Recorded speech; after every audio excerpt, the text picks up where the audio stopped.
All right. Everybody should be able to get in now. Let me see my attendees. There they are. Okay. Hi, everybody, and welcome to the community table. Excited to have back with us again Andrea Miller from Zero V, and she has a wealth of knowledge and experience that she's going to share with us today. And I'm just really excited that we were able to snag her again for this. And so I'm going to turn things over to her and let her share her knowledge with you. Okay. Well, hello. Welcome to everybody. Thanks for joining. I'm going to share my screen and I have a PowerPoint. I've just dropped a PDF of it into the chat so you can have that for it's usually one of the questions that people always want to know. Hopefully you guys can see this. Start. Okay. Yes, it's Um, a okay, great. And Laura, if you could help monitor the chat, I with this presentation view, I'm not the sure. most technologically advantaged knowledgeable person, so I never can see the chat. Okay, I'll There's watch a it way for for me to do that. So if you want to, or I think there might be some way for me to do it. But anyway, we're going to talk a little bit about using VAWA, which is the Violence Against Women's Act, to obtain and maintain safe housing for survivors of domestic and sexual violence. We're going to talk a little bit about that. So that's the goal of today, with the objectives being, I am going to share a little bit about Zero V, which is the agency that I work for. And then I've got some scenarios filled into this PowerPoint. And so you can drop your answers in the chat if you want to the questions that we'll be asking. And those are kind of just to take the temperature of knowledge, and hopefully improve knowledge. And, before we get started on that, if you want to go ahead and silently rate yourself, or you can put it in the chat if you want to, like on a scale of 1 to 5, where you think you are with your knowledge about the Violence Against Women Act as it relates to housing in particular, with 1 being you really don't know anything, and 5 being you should probably be doing this presentation, kind of put yourself in there just a little bit, and hopefully wherever you land, you maybe can increase your knowledge from the information that's being shared here today. And I will want to give time for questions as well. So we do want to explore a little bit about some scenarios. I'm sure everyone here has your own stories. I do want us to leave here today understanding some of the summary of changes to the housing law that were brought forth in VAWA when it reauthorized, and maybe look at some strategies and best practices for working with survivors and housing providers. That this is really more thoughts that we have at Zero V over the past 15 years that we've been working specifically in housing survivors. So Zero V is the statewide voice. We're the recognized coalition at the national level and through the state contract on ending intimate partner violence, abuse in our homes and communities. And we do really focus on that intimate partner violence. We recognize that there's a lot of violence that happens within homes, family violence, between siblings, things like that. But we're very specifically geared to, and always have been, looking at intimate partner violence. So we know that that is a form of power-based violence, and it's part of a systemic pattern of oppression of one partner over another. We have a member network that carries out this work on a 24/7 basis. And we are located in each area development district of Kentucky. There are 15 area development districts in Kentucky, and each one of these programs receives federal funding and state funding, and serves every county in Kentucky. There is an emergency shelter in one of those area development districts, and then outreach happening in the other counties in that ad, as much as we're able to with the funding that's received and the amount of work that comes our way. Kentucky, if you did not know, has one of the highest rates of domestic violence in the country, something that we are continuously trying to work on. And so our shelter and outreach programs from the shelters provide safe and affirming care that is trauma informed and culturally competent, and hopes to provide meaningful access to through its services and resources to survivors. The coalition itself also operates direct service in the form of housing, and that is to assist the capacity of our member programs in providing housing. And I'll share a little bit about what the coalition housing looks like, where it's funded from and how much we've received to do some work on housing survivors. And then we all know when we're working with people who are experiencing crisis that there are very complicated issues, especially when you're working with the survivor population, that can totally impact that person's well-being, overall well-being. This map shows the area development districts in Kentucky and the shelter program that is in each one of those area development districts, along with their crisis line. That if you wanted to refer someone to one of those local programs, that number is the crisis office where you could reach them, with the survivor needing to be the one that makes the call, requesting services and sharing what it is that they might need. There will be some questions from the programs to kind of get a sense of what the survivor's looking for, and then being able to share what's actually available. Many of our shelter programs tend to stay full. Those of you in Louisville are probably very familiar with the Center for Women and Families, which is our member program in Jefferson County. Jefferson County, you got massive. I live in Lexington. Louisville, you guys are massive. You have so many great resources, but also so many people. The center, capacity to serve every victim in the Louisville community it would be impossible. So it does take a network of community partners to try and make sure that everyone is served in the best ways that we can, given the limited amount of resources that we all have to spread around. And so the center is again in Jefferson County, but if someone wanted to leave the area, then and wanted to go to another space, that is possible. And so I wanted to make sure that you were aware of where those locations were, if that's something someone is interested in. And at the coalition, we have been working on housing, as I mentioned, for about 15 years specifically. We have 84 units of low income housing tax credits that were developed across the state. 21 of them are located in Louisville, right across from the center. And then others are located in Paducah, Murray, Lexington, Moorhead, and Hazard. The last development that we had, there have been 3 total projects, was in Hazard, Kentucky. That's about 12 units. And so we are always looking at opportunities when we have the capacity to find a developer and we have the space. Those of you who've done any development know what that might look like.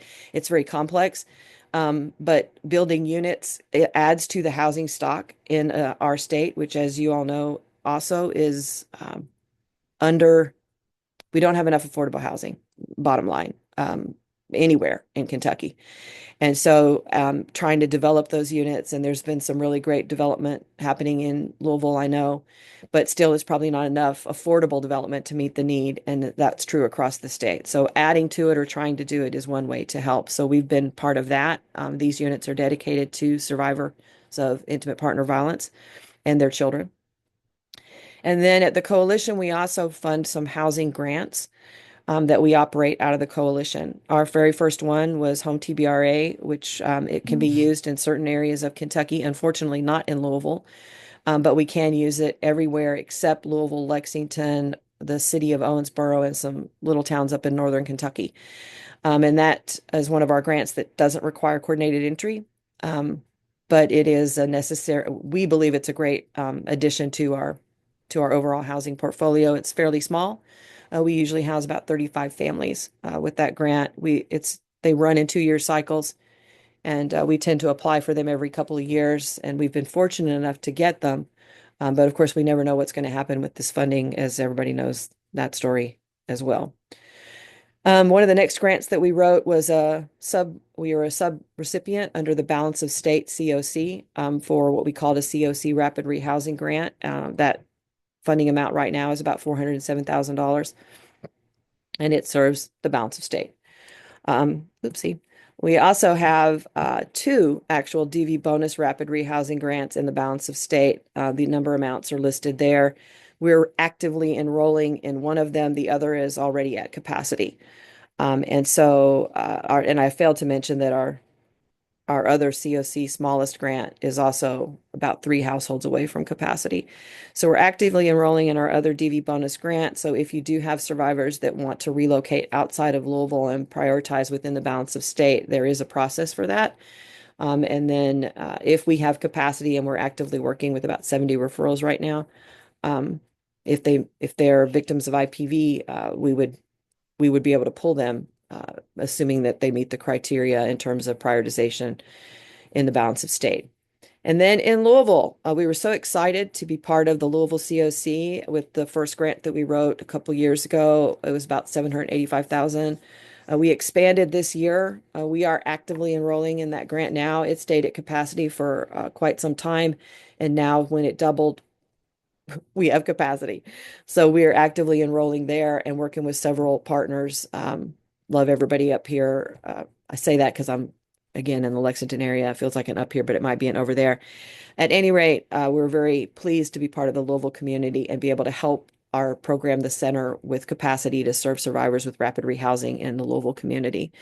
And then lastly, we wrote for an OVW, that's the Office of Violence Against Women Transitional Housing Grant last year. That grant is off the ground now, has capacity for about probably 12 to 15 households over a 3-year time frame. And the service area is Louisville, and the LKLP member program that we have, the LKLP Safe House, which is Letcher, Knott, Leslie, and Perry counties. And so I'm going to segue right all into VAWA and the information that I'm sharing specifically about VAWA. And I did want to start with just acknowledging that this information is based on a webinar that came out the month after VAWA went into effect after its recent reauthorization in 2022. And it was part of a collaboration between the National Housing Law Project, the National Network to End Domestic Violence, and a host of other organizations that helped pull this information together. When I do this training across the country, which we do, I usually have a lawyer, which is super awesome, helpful, to answer questions from a legal perspective, and does a lot of heavy lifting around that. And Natalie is from the National Housing Law Project. Sadly, she couldn't join us today.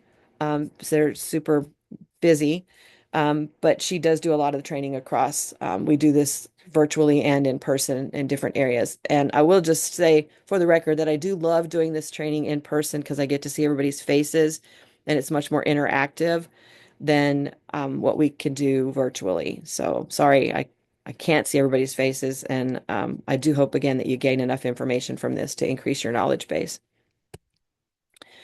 So VAWA provides housing protections for survivors of domestic violence, sexual assault, dating violence, and stalking. Those are often considered the 4 VAWA crimes. And it's for those persons who are applying for or living in federally assisted housing. The law applies to a survivor, an actual survivor, a person who perceives they're a survivor, regardless of their sex, gender identity, sexual orientation, disability, or age. It was adopted in 2005. It's gone through several reauthorizations. It expanded in 2013, and in 2022 was reauthorized again in March and went into effect in October of that year. It was expanded in October of 2022, or March rather, to include some additional issues, and we're going to talk about those specifically. And then last on this slide, we tend to think about VAWA not applying to market rate rental housing, and there is an asterisk there for a reason. Because if there is market rate rental housing that is being subsidized with federal funding, then that market rate housing now is subject to VAWA. And that's important for things like rapid rehousing because working with private landlords in the communities, there's a VAWA lease addendum that we require. It is a requirement, and it outlines the responsibilities of that landlord and their understanding that VAWA now applies to this unit if they agree to accept this subsidy rental source.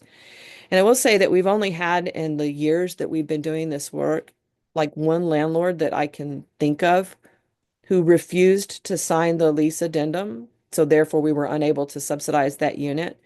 We're not really sure why, because we just don't know why. Um, but they did not want to sign it. And I think maybe perhaps there's sometimes underlying fears that if you're working with a victim, there's going to be problems in the unit. And that is not always the case. In fact, it's not the case most of the time. Um, and working with residents and humans in general, things do happen. It isn't always about being a victim. So we look at this housing also as an opportunity to provide a lot of landlord education, particularly around VAWA, and to try and work to preserve housing whenever we can. So that's just how Zero V works. But I did want to share that VAWA, while we state in here it doesn't apply, it does if you are using your federally funded program to subsidize a market rent unit. So the survivors that are protected under VAWA are those domestic violence, dating violence, sexual assault, and stalking. Sometimes we'll see human trafficking throwing in there, but these are your four main VAWA crimes. And then there's a list here, and I'm not going to read all of these, but just to let you know that these are the programs that are definitely covered under VAWA already. Um, and it's pretty much everything that's federally funded.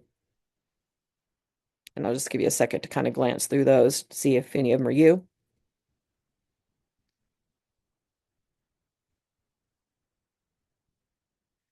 And then this is what VAWA covered under the new programs. So rural development vouchers were added in, some direct loan programs were added in, transitional housing for veterans was added in.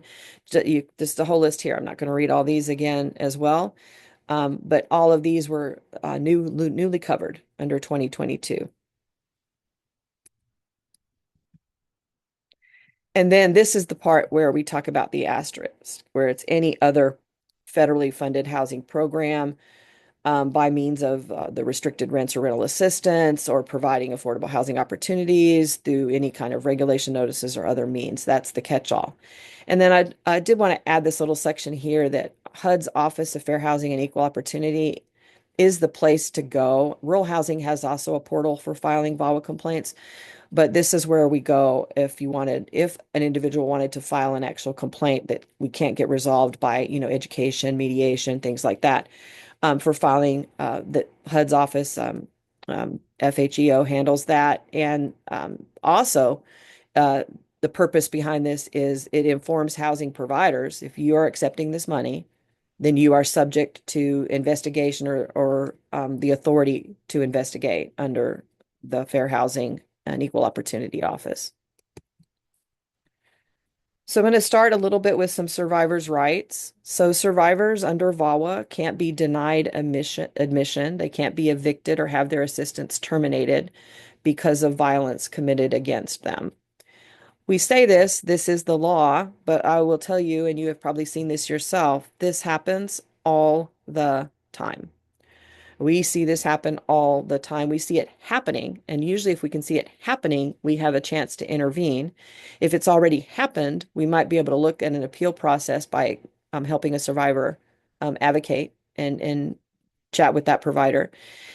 And then if it's been a while, then there's not usually a whole lot we can do except for move forward and then try to see what could be done to mitigate what might have happened in the past. Andrea, Survivors, yeah, I'm sorry, question. there was one question about transitional housing for youth, Yeah. the Chafee assistance. Are they Yeah. protected under this? They should be, yes. Okay. Yeah. And so under as long as it's again they meet the survivor criteria. Um because it is about protecting survivors. I hope that makes sense.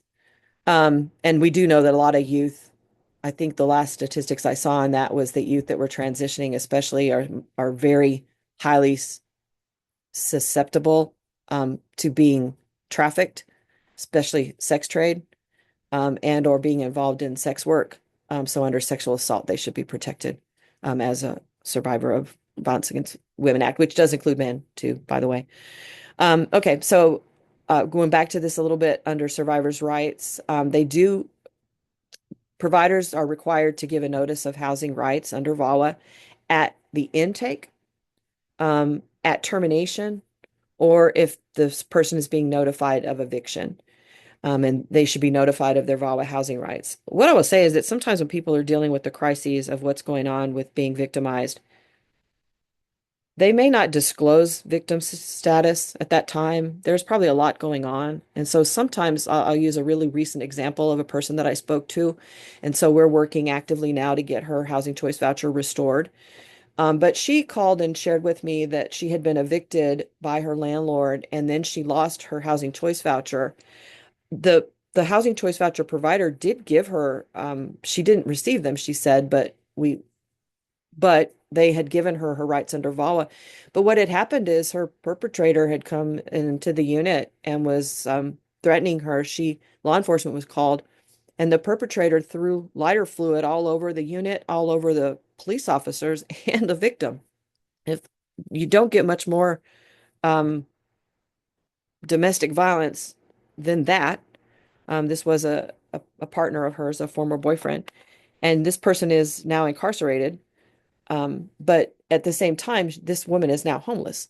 Um, and it was literally due to domestic violence. But the landlord evicted her because there had been many complaints about violence happening in that unit. And so this is one of the things that we'll talk a little bit more about later, because you do need to protect property and protect particularly other residents and maintenance staff and management staff. But at the same time, how can we try to preserve this person's housing in some other way, maybe if not there? So anyway, you do need to provide the notice of housing rights. And then survivors can request that an abuser be removed from the lease if they were part of the lease and the housing, where we can make that applicable. So that's called a lease bifurcation. We'll talk about that. They do have to be given time to establish eligibility if they were perhaps on the lease or not on the lease, but they're the victim and the perpetrator is the primary leaseholder or the recipient of the assistance. So the survivor is the one who has the right to retain and be given time to establish eligibility if the initial assistance wasn't in their name. And then survivors with housing choice vouchers can port or move with continued assistance based on those portability rules. So just going to do a little quick scenario. And so we've got Sam here who's applied to live in an apartment complex. The owner declines Samantha's application because she's had a prior eviction and two arrests in the last 12 months. Upon receiving the denial, Sam calls the owner and explains that all of these are the result of domestic violence that she has recently left.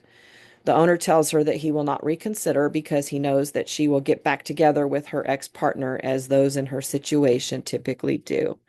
So I'm not going to be able to see the chat, I don't think, but if you all could kind of type in there, do you think VAWA applies in this situation? Do you believe the owner can deny Samantha admission due to the prior eviction? And can the owner deny admission due to criminal history?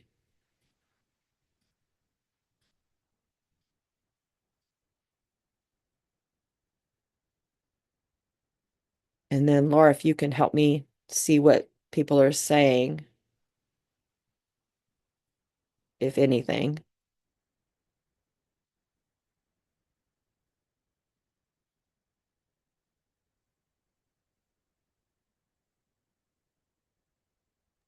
And I think people are typing.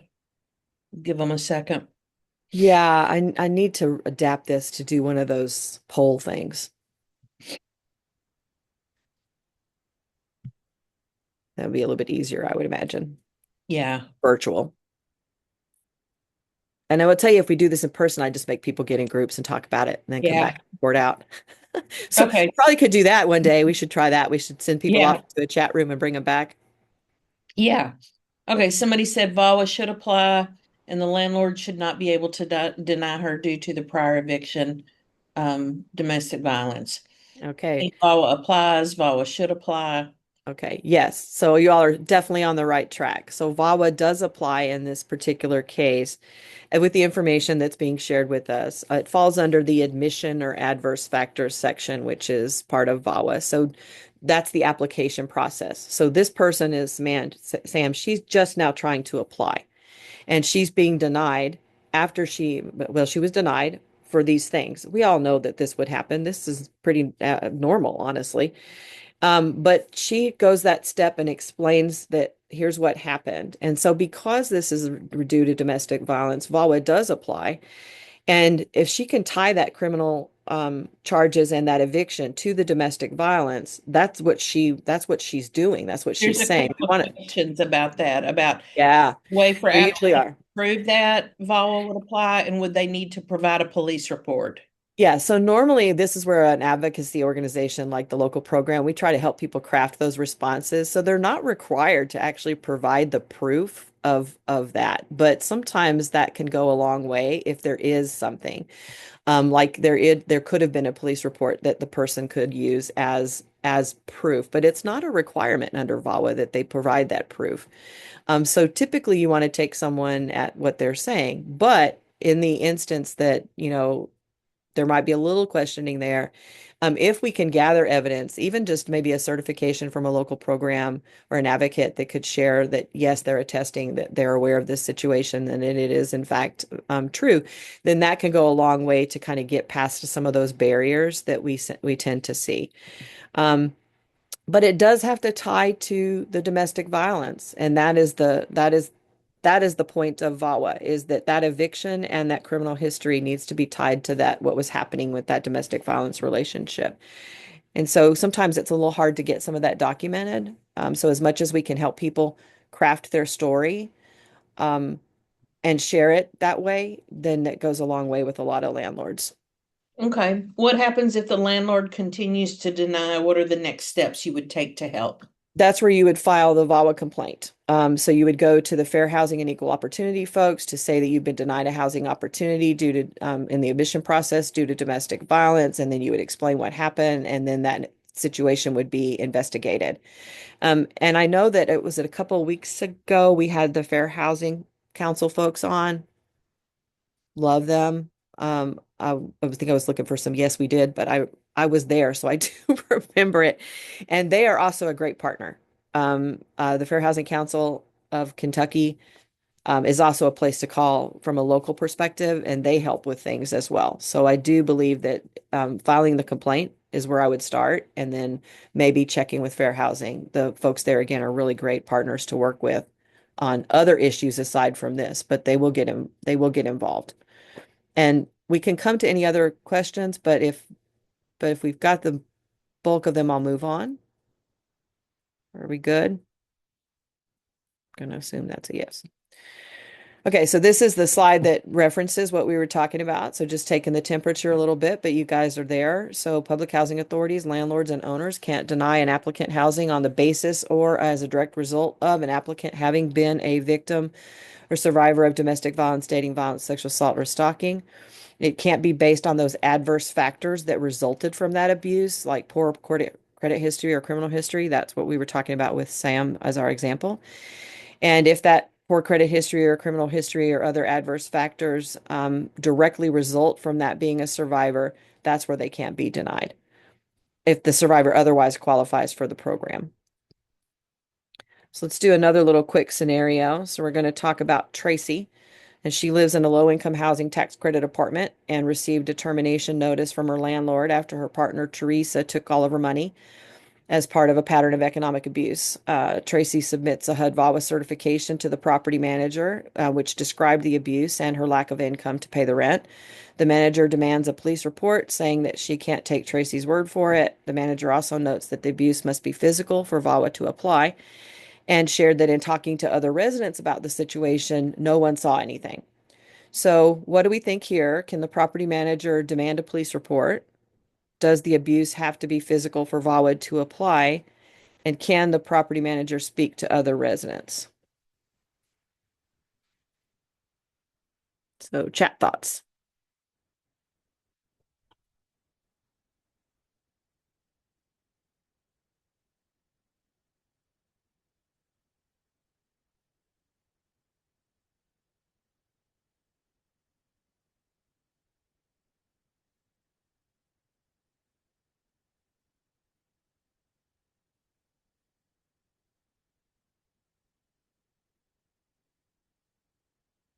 Okay. Is anybody typing?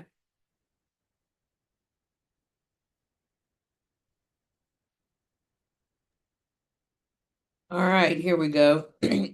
It should not have to be physical because VAWA covers stalking as well. No, no, and not about the abuse claims. No. I would think landlord could ask for a police report. I'm not sure if financial abuse would cover under VAWA. I think he could ask for a police report. Should not have to be physical. Okay. A police report seems logical to ask for. Abuse does not have to be physical. Uncertain about the other neighbors. Okay. And no, no, Guys, and no. yeah, you guys are doing great. So under VAWA, the property manager cannot demand a police report, unless there's conflicting evidence about who the abuser is.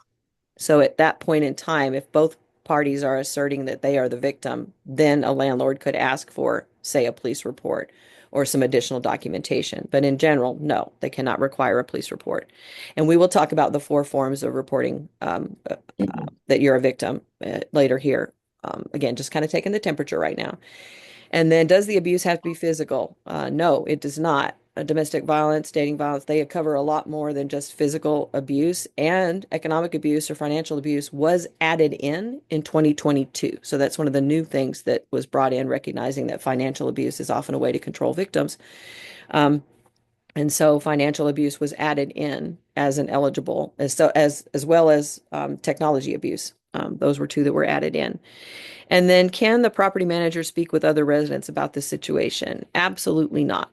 Under VAWA, confidentiality of a survivor situation is a requirement. So the management group cannot go around asking all the other neighbors, telling them about the situation, saying, well, Tracy said this, and did you see anything? You absolutely cannot do that. So I'm going to move over to evictions, and then we're going to talk about the eviction situation, and then we're going to come back with some of the other things, maybe a couple other scenarios. But you guys are doing great. Just hang in. So VAWA evictions, you can't evict a tenant on the basis that they have or are a victim. No person can be evicted or have their assistance terminated solely on the criminal activity that is a direct result of their status as a survivor. An incident of violence is neither a serious or repeated lease violation by the victim or good cause for evicting the victim. So we see this a lot where a victim is experiencing violence in the unit and then they're honestly being blamed for the violence that's happening to them. And so it's then considered a lease violation. And then they fall under nuisances and things like that. So you can't do that either. And then the court order piece is really just to honor the rights of a person who's attempting to get property and things like that out of a unit. We do need to honor those things and particularly help a victim try to get things out of a unit that belong to them if they are no longer in that unit. So those are four things under evictions that are critically important. And here's some others. You can't evict the survivor even if they had an unauthorized occupant in their unit who is the abuser. So you don't take the housing away from the victim if the abuser is in there. You don't know how the abuser got in there. They could have been invited. There could be shared children. They could be trying things like that. Domestic violence is very complicated. There's lots of feelings involved. The person could have invited someone into the home, but then they wouldn't leave when they want them to. And sometimes abusers kind of force or coerce their ways in, again, using that relationship and the power and control in the relationship. So, what we try to do is explore that side, working with the victim about what their options are, but knowing that we're not going to try and evict them over that space. However, there is a space in VAWA for eviction if the landlord or the public housing authority can demonstrate that an actual and imminent threat to other tenants or employees at the property exists. There's a burden of proof on the landlord and the public housing authority to do that. The threat has to consist of a physical danger that is real, would occur in an immediate time frame, and could result in death or serious bodily harm. So these are sometimes things um, that what I've seen is threats by the abusive partner to physically harm a maintenance staff person, a manager, and it's literally they've flat out said it. They've written things, they've sent texts, they've left messages. Um, there was something along those lines where the manager can demonstrate that there is an actual or imminent threat there. And in that case, sometimes one of the safest things to do is to try to relocate the victim. Try not to evict if you can avoid that, but maybe eviction is the way, and then you can maybe get the victim to work with you to relocate them somewhere else, where this person won't be able to find them. But that is an actual that is one that is under VAWA recognizes there are circumstances under which eviction might be what needs to happen. And then this actual and imminent threat, again, legal language, it needs to be looking at the duration of what's happening, the nature and severity of the potential harm, the likelihood that it's going to occur, the length of time before the harm would occur. So these are, again, our legal things, legal terms that are used. And repeating again what I said before is that we should look at eviction as if there's no other action that could reduce or eliminate that threat. Perhaps the person could be arrested and incarcerated, and that you wouldn't need to evict the survivor at that point. So, what are our other options here? And so that's kind of trying to allow that other option to have space. So some alternatives, transferring victims to different units. It could be at the same site. It could be another sister property that's owned by that group. It could be completely off that property and into another unit entirely. There are local ordinances that can be used to bar a perpetrator from a property. This varies across Kentucky, how that works. But if you have the name and information of the person, sometimes property management can take steps to ban that person from their property. You can also look at increasing law enforcement presence to in at the property to kind of discourage things from happening. Keeping in mind that sometimes in some communities, law enforcement presence doesn't necessarily always make people feel safer. But it is an opportunity or an option to kind of work with law enforcement partners, which I think is an absolute necessity. I think it's necessary, but again, we need to recognize that not everybody wants to call the police, especially if their history of calling the police has resulted in harm to them. So I think that's something to consider. Maybe looking at some other plans to keep the property safe. This just might be more security, using ring cameras or other security systems that people can use. You could use VAWA funding to pay for those things, that could help a household to feel a little bit safer and maybe reduce the amount of what appears to be the presence of someone who's going to be a harm doer, or other legal remedies that could prevent the perpetrator from acting on a threat. There are protective orders. However, you cannot require that a victim get a protective order. That's never a recommended practice from the coalition or our member programs. We explain to people what the process looks like and then what their story and situation is, and then they choose whether that's an option that they want. But VAWA does not require that they have a protective order. I will talk about Kentucky law here a little bit. There's a specific law that Kentucky enacted in 2017 or six, I think 2017, that offers housing protections. And there is a requirement. It was one of the compromises we had to make for a protective order in order for Kentucky law to take effect. But that is a whole separate situation. So again, there are other possibilities here. So those are some of the alternatives. And I don't know, is anybody seeing anything else on your end? Like, do you all have thoughts or ideas about what you've done? Maybe drop those in the chat for everybody. I'll move on. So let's go to another scenario. So we're going to talk about Luke and Laura. They've lived together for the past 4 years, and over the past 6 months, Laura's violence has escalated toward Luke to the point that he wants to bifurcate their shared lease. And as a result of the escalation, he's unemployed, has limited financial resources, and limited support networks. Do you think VAWA applies? What are the landlord's responsibilities to, excuse me, each tenant, and which tenant should be required to move, if any? Thoughts in the chat, please.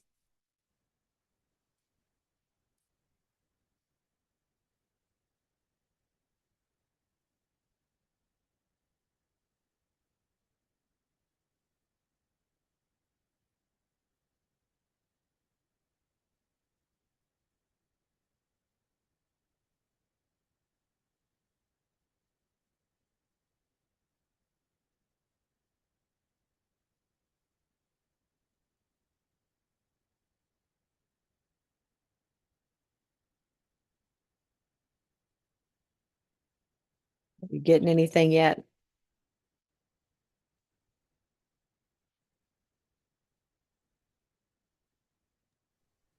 Here we go. Luke has no job. He should go live with family. Okay. Sorry. It's not, it's not a bad idea. Okay. Um, The perpetrator should be the one to move. okay.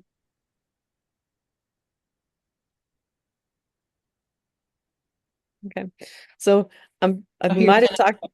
Go ahead, Laura. Sorry. like both tenants could be offered a unit and the landlord could allow either one to remain in the unit. Yeah. Luke not having income adds an extra level of complication. Can't expect a landlord to house for free. Yeah. And someone said, I think Laura should be required to move. Okay. So yeah, I love this. I love you all. Always love hearing answers and what people think because everything that people say, you got valid thoughts. So let's talk a little bit about what VAWA says. So VAWA does apply here, and one of the landlord's responsibilities to each tenant is to give them the VAWA notices because again, there's a situation's been reported. The Luke wants the lease to be bifurcated, which the landlord can do. The landlord can provide Luke time to establish eligibility and or find alternate housing. So the landlord can give Luke a chance because right now Luke is unemployed and he shared it's because of the violence escalation that he doesn't have his job. That's tied to domestic violence, which goes back to while a person's in a unit, these things apply while they're in the unit and before they get into a unit, those protections. And so they are in the unit. And so it's not unreasonable to ask for bifurcation. If the landlord feels like Laura, he wants to house Laura, he can. He can house them both separately. That's definitely a landlord option. I've heard that one before. But if the landlord's going to require a tenant to move, it would be Laura, because she is the person that's been identified as the abusive partner. Now we don't know here if she's made a separate claim against Luke, and that's where again that conflicting evidence comes in. But if we take this at the value that it's there, where Laura is the abuser, Luke is the victim, Laura would be the one that would be required to move. And at that point in time, Luke would be given time to get income and establish eligibility for the unit on his own. The landlord does not have to do that forever, and so the whoever said that, yeah, the landlord should expect to get paid. Absolutely, landlord should expect to get paid. And usually the law, I think, when it's come up before, we talk about it being about 90 days. That's about the amount of time that the landlord under VAWA would allow Luke time to be able to get established and set that up.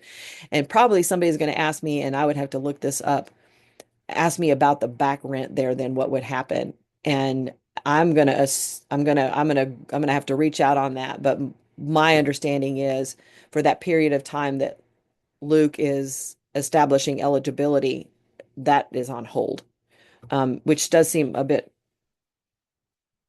difficult for a property management company or a landowner or a property owner.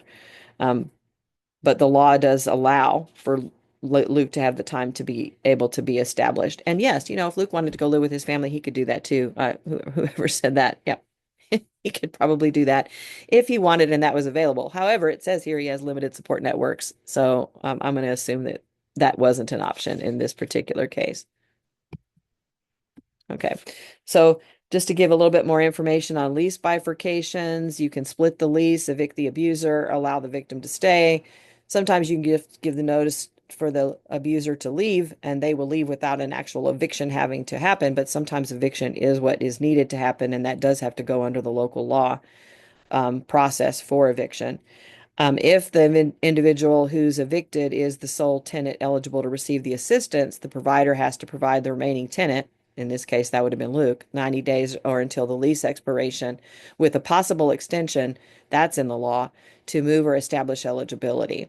And I want to answer my own story about what happens with the rent during that time because I do feel like that's a legitimate question and I should have been prepared to answer that. So I apologize that I'm not, but I will and get that information back out. The landlord has to follow any of the laws about evicting someone, regardless. And if under the housing choice voucher programs, if a family breakup results from the violence, the public housing authority has to ensure that the victim retains the assistance under the housing choice voucher program. So let's do another quick scenario. I hope you guys are enjoying these. Robin was notified that her former partner, who was incarcerated for using violence against her, is being released the next 30 days. She wants to submit documentation, or she does submit documentation to demonstrate the threat of future harm if she remains, and she wants an emergency transfer. She would like to move to a sister property 2 counties away to ensure her location remains confidential and she is safe. There's a 2-month wait period at the sister property. Can an external transfer request be honored? Can assistance for moving be provided? Can Robin's request to be prioritized be at the sister property? Can that be honored? Thoughts?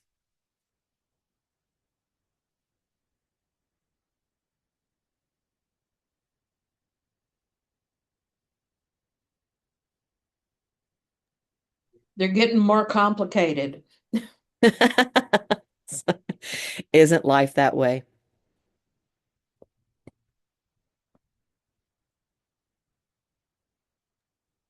Okay, Nick says yes, the landlord wouldn't have to provide assistance. Yes.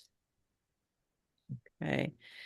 So we've got some answers chiming in. So yes, the transfer can be honored for external from one sister property to another. Can the assistance for moving costs be provided? That is actually available under VAWA and certain emergency transfer plans. So yes.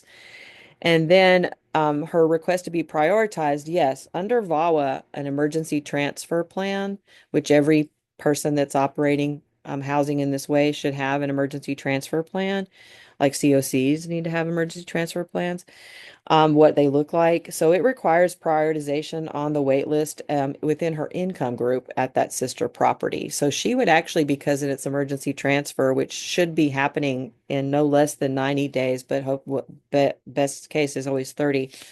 Um, they don't have to stay in a property necessarily during a 30-day time frame, but they do the request should be honored, and it takes, I think there's about a 14-day window when the landlord can be asking for information about emergency transfers. And we again, that's a separate part of VAWA, but it's part of the housing protection piece. So she's asking for emergency transfer process. There should be one, and then it should be honored. And yes, it is a little more complicated. Okay, there's a question. What would VAWA do to help with the cost? And then I assume the assistance request was to the landlord, was it not? Yeah, so the moving costs are actually allowable under certain like if you, for example, rapid rehousing. I think it was under FY23, VAWA became available as a supportive, like under, it's not even under supportive service, it's a separate line item. And then in all 20 FY24 grants, it was included, whether you have a dollar amount in there or not, you can still use that from my understanding from what VAWA says. And so you can use VAWA line assistance money in like rapid rehousing grants to provide that assistance to the survivor, the moving assistance. I will tell you that at Zero V, we've been doing VAWA transfers even before then because we were always honoring victim safety. Safety is at the heart of what we want to do. And so we want to make sure victims remain safe. So we would have found a way to do that moving assistance. So under certain circumstances, the grants can actually fund that. And so it's up to like public housing authorities. What does their emergency transfer plan say about moving assistance? So anyone that's operating under VAWA, what does their plan say about that kind of assistance? But it is an option under VAWA to provide it. Does that clarify that a little better? It's an option to provide, but the person that's the provider is the one that can answer that question. Okay, Kimberly said yes, that answers the question. Right. Okay, so we talked a little bit earlier about what does a person need to provide to start to invoke their VAWA rights. And there is a VAWA self-certification form. They can do that. And let me say that again. It's a VAWA self-certification form. The form itself is enough for the person to demonstrate that they're invoking their VAWA rights. They can use a police report, a court report, or administrative record of some sort that can be from any of those sources. Also, not together, just separately. They can use any one of these four, and the victim chooses which one they want to use. And that's the key part under VAWA as well. The landlord does not get to say, I want this. The victim says, here's what I'm providing. Now, as I mentioned earlier, under circumstances where there might be a conflict of information, then you might go to, well, what else can be provided to demonstrate that this person is the victim, the primary victim, and this isn't an abuser using a tactic that they often do to also claim that they're a victim in order to further try to control their victim. Hopefully that made sense. So anyway, any one of these four. The statement from a third party, that could be from a VSP or victim service provider. It could be from a medical professional that that person is working with, a mental health professional, or an attorney. It does need to be signed by both parties, and it is a legal document, so it's subject to perjury laws. And then at the housing provider's discretion, so some landlords would accept other evidence that's covered under number four. So things like emails that the person can show demonstrating that the threats and the harm that they might be receiving, text messages, voicemails, social media posts where people are have been threatened by a perpetrator, things like that. So that can also be used. Um, it could you could use that in conjunction with the self-cert, but the point is the victim chooses. And the only one of these that is the housing provider's discretion to choose whether to accept it or not is the fourth one. Does that make sense? I hope so. Okay, so let's do another quick check-in. So Shelley has been receiving unwanted notes and letters claiming a relationship with her. She doesn't know who's leaving them, but thinks it might be a new coworker. She's receiving repeated calls with comments about looking forward to their date and being with her. She feels like someone's been in her unit and is going through her things. She recently contacted law enforcement who told her that since no threats have been made, there wasn't anything they could do. She wants to leave her unit. Do we think VAWA can apply here? And where can her request for an early termination be granted? We're getting yeses, Yeah, stalking. Yes, yeah, yes, yeah. yes, yes. Okay. So hopefully everybody's right on track, less complicated, pretty straightforward. Yes, she appears to be the victim of stalking. And she could receive an early termination request, even though right now she doesn't have any law enforcement proof. All right, scenario number six. We've got Georgia, who's been sexually assaulted in her unit. She's lived there for about 2 months. After receiving a housing voucher from rural development, she doesn't know her assailant, but she's terrified they're going to return. The landlord's offered to change the locks and put on new locks on the windows. Georgia would like an emergency transfer out of the unit and the return of her security deposit. Is Georgia required to accept the safety solutions proposed by the landlord? And is the landlord obligated to return her security deposit? And does VAWA apply here?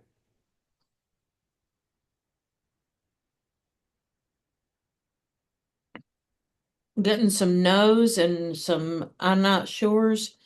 Yeah. VAWA applies. Yeah.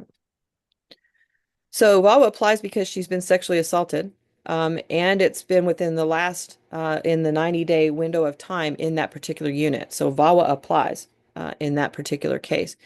She's not required to accept the safety solutions proposed by the landlord, although, it was thoughtful of the landlord to possibly try to address her safety concerns.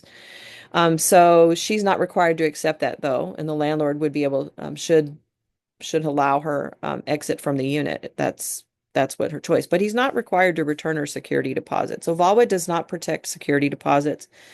So part of an early termination or an exit from a unit under VAWA, if a security deposit was put down on there, there's no provision in VAWA for the return of it at all.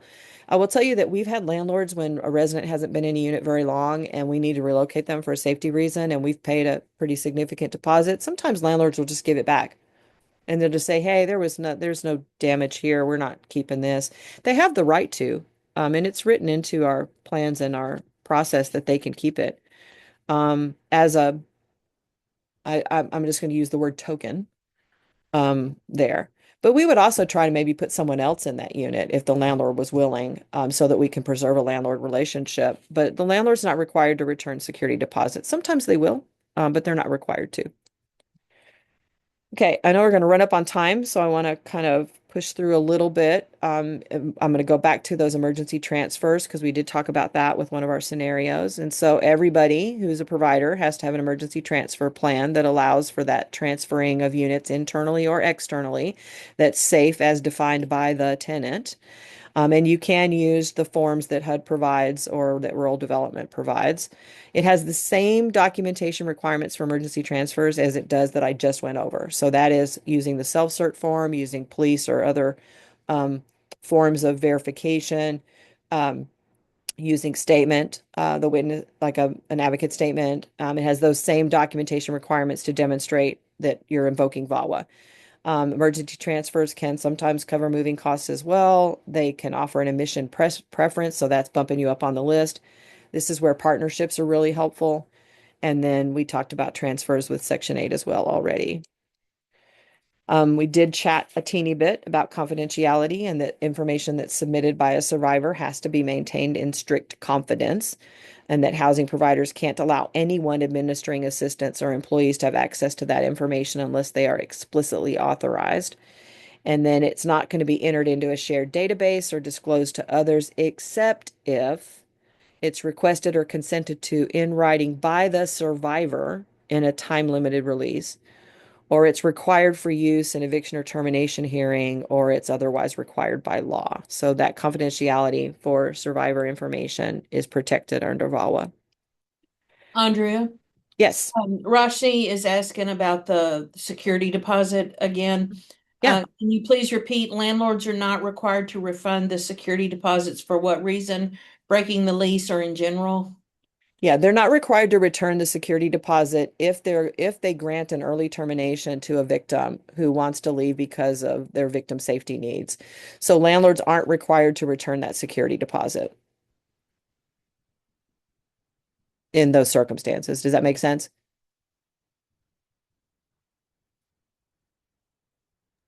Yes. Okay. And then I'm not sure about time, Laura, with this last scenario. There's just a couple more updates I think they're We've important to got go to over. 1:30.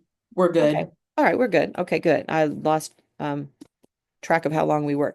Okay, so we will do Vicky then. So she lives in an apartment with her kids. She co-parents with her on again, off again boyfriend. Her boyfriend came to visit and was physically abusive, punched holes in the walls.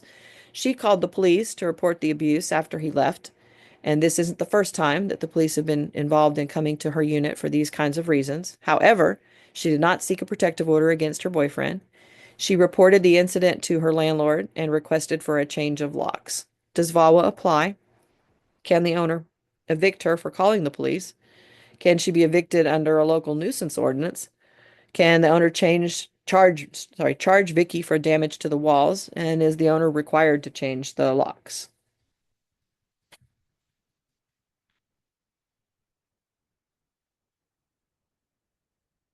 Chat thoughts.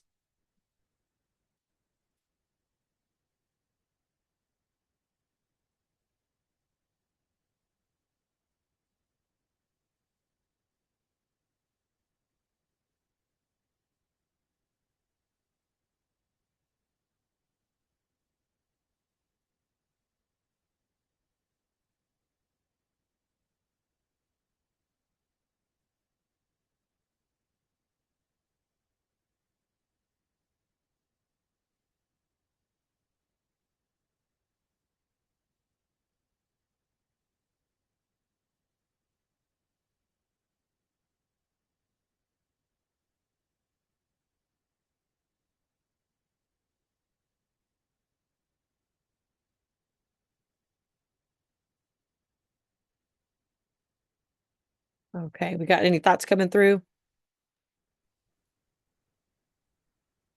Yeah. Yes. No, not with this one event, not this time. Yes. Okay. Um, So so we'll run through. VAWA definitely applies here. Can the owner evict her? No. For calling the police. Can she be evicted under some sort of nuisance thing? No. Can he charge her for damage to the walls? It would be best to charge the perpetrator, so she shouldn't be held accountable for the damage that's being done to the unit, not by her, but by the violator. And the owner could charge the perpetrator for this. This is true under state law and under VAWA. And then is the owner required to change the locks? The owner's not required to change the locks, but the owner can change the locks. Sometimes they can charge the expense of that back to the tenant or the resident. Um, and in our world, we like to try and help offset that. We have lots of landlords who just do this and they'll change the locks and they're good. They'll patch the walls, things like that. And if we can find the perpetrator, they can hold them accountable and try to charge that to them. We've seen a lot of stuff around this over the years, and I would say that um, normally we can make a lot of things work out here under these kinds of circumstances. And sometimes we have flexible funding at the coalition for survivors in our housing that we would definitely, if the landlord's not in a position to be able to do the lock change and they're going to charge it back, or that's their policy and they're not going to change that, and they're not required to, then we'll go ahead and pay for it. We'll tell landlord, go ahead and do it and let us know how much it is and we'll take care of it. So there are some ways to deal with that. But usually it involves the community and working with the community around some of that.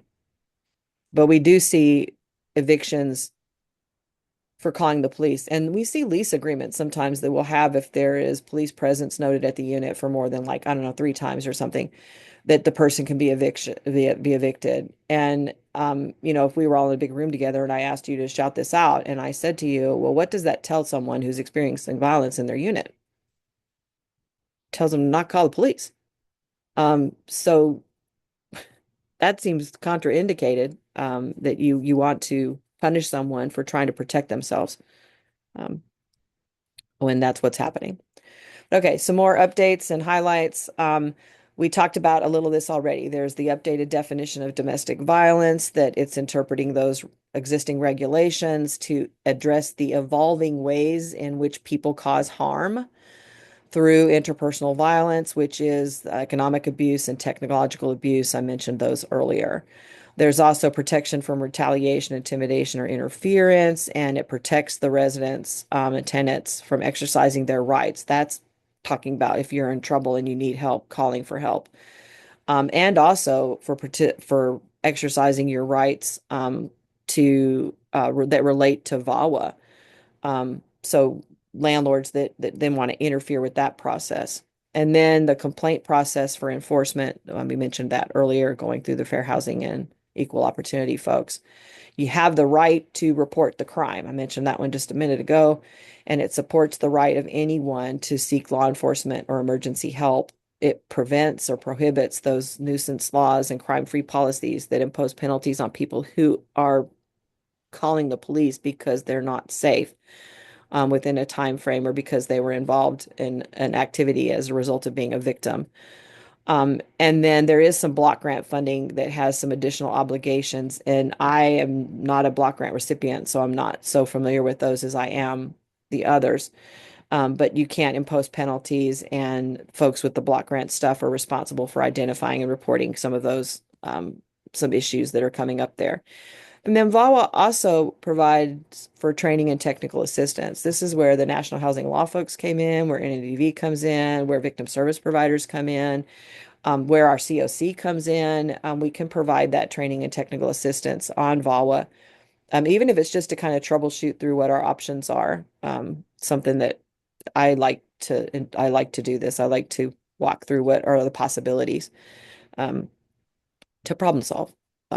And the ultimate goal being trying to preserve housing. And then I mentioned Kentucky law a couple of times already. Zero V, I just mentioned this here that we relocate our housing clients for safety reasons. We've been doing it for years, and we do that for our clients. We don't pay to relocate someone else's clients because we don't have a funding source for that. But we like to work and help people figure out how maybe that could be done. And so other providers are also subject to VAWA. And we're not doing it because we were subject to VAWA because we were using rapid rehousing. We just so safety is important to our organization, and I know it is to people here too. So I think doing it just because you're required to, yes, let's do that, but also let's try to resolve problems in ways that work for everybody.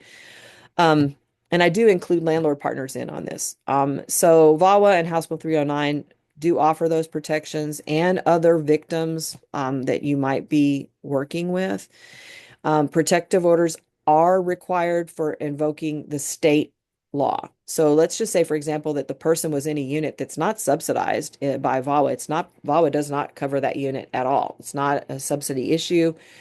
But the person living in that unit is experiencing these issues, these crimes. So that protective order, in order to get House Bill 309 protections, which might be the ability to do early lease termination, to bifurcate leases, and to relocate, to lock change, things like that, you do have to have a permanent protective order to invoke it, not an EPO. It has to be a permanent DVO. You have to have that to use House Bill 309. And then VAWA and House Bill 309 offer these options, and we've already talked about pretty much all of these: relocation, early lease termination, lease bifurcations, and lock changes. That 30-day notice for early lease termination, yeah, you want to give the landlord a 30-day notice, but that doesn't mean that the victim has to stay in the unit for the full 30 days. They can be relocated to another safe space while they're looking for another appropriate housing resource. But you want to give the landlord that 30-day notice. Because I think that's a good thing and the right thing to do in terms of landlord relationships, because landlords are part of the partners that we have in our housing work, and we all are kind of in it together. I'm only going to mention this under fair housing because our fair housing folks did do such amazing work and great work under that. Then they've mentioned survivors specifically because of the population, that there are some of the parts of fair housing that apply. And that's the discrimination pieces when seeking housing, to be protected from eviction, to be treated the same as other tenants or occupants by a provider. Same thing with reasonable accommodations to ensure that someone with a disability has an opportunity to have housing, and then access to housing programs without regard to any of their perceived sexual orientation, gender identity, or marital status. So that's under fair housing, and they covered that before. So we only throw this in this presentation because they overlap. And then I believe that these are probably the same examples that our fair housing partners use, which would be treating women differently because of their status as survivors. Um, and also, it could be that there's a policy that's there that kind of negatively affects gender-based violence survivors who might um, have issues with Fair Housing Act, like women are disproportionately affected by a housing provider's zero tolerance for violence or crime policy. And it's because most of the victims of domestic violence are, quite frankly, women. And so that means that if there's any crime or happening, then then women are more honestly penalized for that, disproportionately affected for that, because they're more at risk for being a victim. And then I've chatted a teeny bit about this as being a housing provider, that I believe at Zero V, we believe in our housing that it is a unique collaboration between whoever's providing rental assistance, because we're, as a housing provider, we're doing that. You might also be a supportive service provider and as well as a subsidy provider. So that piece of it is also key in the collaboration process when we're working with people who have been um, in a victim situation, sometimes for multiple years. And it's really difficult to unpack, 20 years of trauma in 2 years or less. But we see that we need these pieces to kind of help people get back on their feet. And have as much independence and as much autonomy as possible. It requires the survivor to be a partner in this work, and it requires landlords and property management companies that are willing to work on this side with us to, again, help people get a chance and an opportunity for safe, affordable housing, with supports there to kind of help them succeed and rebuild what they want for themselves and for their children. So some of the things that we tend to see that work really well for that is low barrier tenant selection plans, um, helping landlords develop those, helping landlords fill units and ensure that there are quality standards to those units that are being followed, whether it's Inspire, or whatever, just making sure people are moving into a unit that meets some basic quality standards. Trying to quickly resolve any problems with rental assistance or maintenance. So that's on the subsidy side. It's on the resident section side if the resident has a share. If there are maintenance issues, whether the resident might have caused them or whether it's just general maintenance that needs to be done, it still needs to be fixed, and we need to work through those, how to report those, how to get those managed, and supporting residents and addressing issues before they go to an eviction or loss of housing or significant damage to property. And I think the understanding of VAWA is a bit critical here when you're working with the survivor population, because it is probably one of the number one reasons people are losing housing. It's certainly the number one reason women and children are homeless, is domestic violence, dating violence, sexual assault, stalking. But it is absolutely helpful for us to help everyone understand what those rights are under VAWA, including survivors themselves.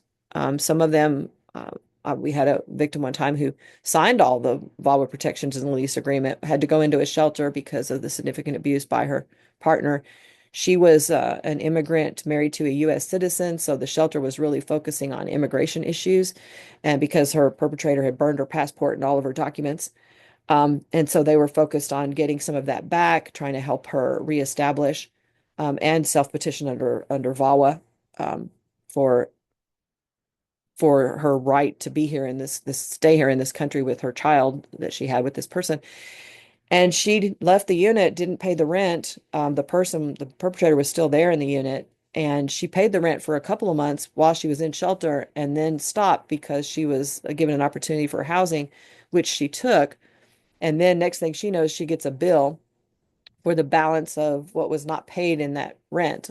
Fortunately, we knew that property manager, and we were able to, and we had a copy of the lease that showed all the VAWA stuff that was signed, but she didn't understand those protections and that she was protected. So when we talked and worked with the property manager, they completely absolved her of any financial responsibility, and they put it all on the perpetrator, because under VAWA, that's what they were able to do.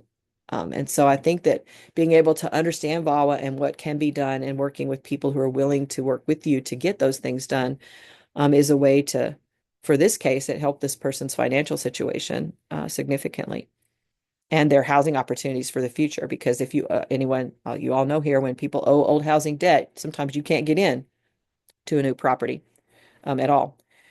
And then the other key issues that we see that are really critically important are flexible funding opportunities, that go along with housing opportunities. So like things like rapid rehousing, like what HUD gives us the ability to fund and get people into housing. They do right now, at least.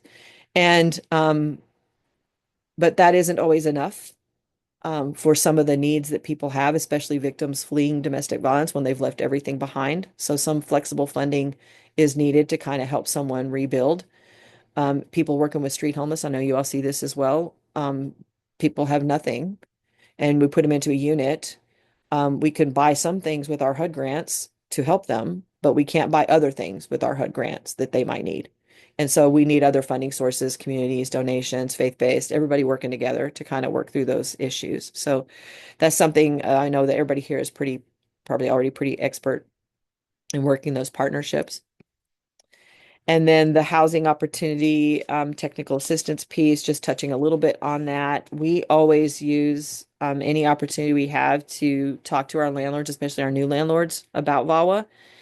Our goal, we want survivors to be in households that are safe and affordable, that they can sustain, and that they can build a sense of restoring their sense of community and supports. We have a whole 5 pillars of stability model that we use, but we want to make sure that these opportunities allow us to do that. It allows for landlord engagement, so talking to landlords and trying to find landlord partners, and so that we can hopefully be in a position to provide assistance and attention at critical junctures that would avert eviction when possible, or possibly delay it, until someone could be moved to where then eviction wouldn't have to be filed. So we think these are great opportunities, and housing gives us these opportunities to do that. I know that we've talked a little bit about some of these already. This always trying to talk about VAWA protections and practical application. It's a law, and laws are very complicated. The legislation for this is several hundred pages. And so, how do we practically implement this very complex piece. And as somebody said earlier, you're giving us really hard scenarios. Yes, that is true, because they are hard, because life is hard. And so, how are we going to practically apply some of these things when you find yourself maybe a little bit in the gray? And so, we do think that's a challenge, but it's also an opportunity. And then flexible funds or grant funds to help relocate somebody and help them find safe spaces or supporting them in a space. We want to try and navigate that. Lease violations are always big when they're not related to VAWA. And so, how do we navigate those? This isn't VAWA. This is just the work that we do in housing in general. These understanding that we might need to forfeit deposits for early lease terminations, we just accepted that fact. Sometimes, like I said, landlords will give it back anyway, but we just have accepted that, hey, this is part of it and we're willing to do that. And then one of the other strategies that we want to share and talk about is, as long as the survivor is directing this, making sure that we're involving our law enforcement partners with protective order opportunities, with safety, with removing someone, bifurcating leases. So those are all really good strategies and allowable under VAWA. And then I just have a couple numbers here. I threw our fair housing folks on here just because they are a great partner and they can help with some fair housing issues that overlap with VAWA. And then I put our office number here as well. If you have questions or comments, you can call. If you want to talk to me specifically, I can give you can drop in the chat my email, which is probably one of the best ways to reach me. And I'll just do that. And I think that's about it. I can stop sharing with just this question slide so we have some time for additional questions or comments. Yeah, there were a couple of things that I got put in the chat that I want to make sure that we ask is Marissa had asked, can landlords charge the survivors for damages if they can't find the abuser? Yeah, And Amanda chimed in with, if the abuser isn't on the lease, how can they charge them? they don't have to be on the lease to be charged if they damaged property. And because, first of all, it's a crime. But they don't have to be on the lease in order to do that. What I will say about the survivors for the damages, if someone's going to absorb the cost of the damage if the perpetrator can't be located, for whatever reason. And that's what security deposits can be for. And that's what damage deposits, in addition to under some housing grants, if the person does leave the housing, then you can use additional damage deposit up to 1 month of the rent, as long as it's not more than the security deposit that was already put. So from our perspective, if we can't hold the perpetrator accountable, which is allowable under VAWA and state law, then we will look at, well, what are our other options? Do we have options to help? Can the community help the survivor deal with the cost of the repair? We don't really want landlords to have to absorb all that themselves. Some of them do. It's a cost of doing business. If you talk to landlords and they have residents and there isn't um, VAWA applying and there's damage to units, ultimately, landlords are absorbing that if you can't get a hold of that resident either, or if you can't get it out of the resident. So I think that the simple answer is um, someone is going to be held accountable. Ultimately, it should be the abuser. If it can't be that person, it's going to fall back to security deposits and damage deposits, and anything in excess of that, it's going to fall to the resident and or the property management group. Okay. I know that's not a great answer, but Um, Another question is the difference between emergency protective order and a domestic violence order. yes. So emergency protective orders are a couple of weeks. Usually people apply for those. There's a different system for application in every area in Kentucky, like the process for applying for an EPO or an IPO or interpersonal protective order. The DVO is a more permanent order. It's 3 years, and the DVO typically then can be extended without any new instances of violence even occurring during that time. If the victim still feels like they need that order and the safety of that order, they can apply to have it renewed. Okay. And then we'll let this be the last question. With individuals fighting their evictions and they have an open investigation on whether the landlord is evicting them wrongfully, would the judge hold off on the eviction? That's a great question, probably for a judge, or the court system. And I really do agree. That's a really great question. When you go and you're trying to fight off an eviction, if you're invoking VAWA, my belief would be the justice system would uphold that and hold off on an eviction until that is resolved. But I can't speak to what actually happens in the courts, unfortunately. And the slides I dumped in the chat at the very beginning, but I can drop them in again right now. So hold on a second. If you have trouble downloading those slides from her, putting them in the chat, let me know and I will email them to you. Yeah, I just put them as a PDF, so hopefully that would be easier, but I'm dropping them in again. Okay, thank you. All right. Well, I'll leave Be this up fair. for a minute to make sure that everybody can grab your email and the PDF. And I appreciate all the participation today. Some excellent questions, excellent discussion. And Andrea, always a pleasure to have you. And you're such a wonderful resource for our community. And I hope people reach out to you and for any guidance or assistance that they need in navigating this difficult situation of VAWA. I appreciate it. Thank you for speaking to us today.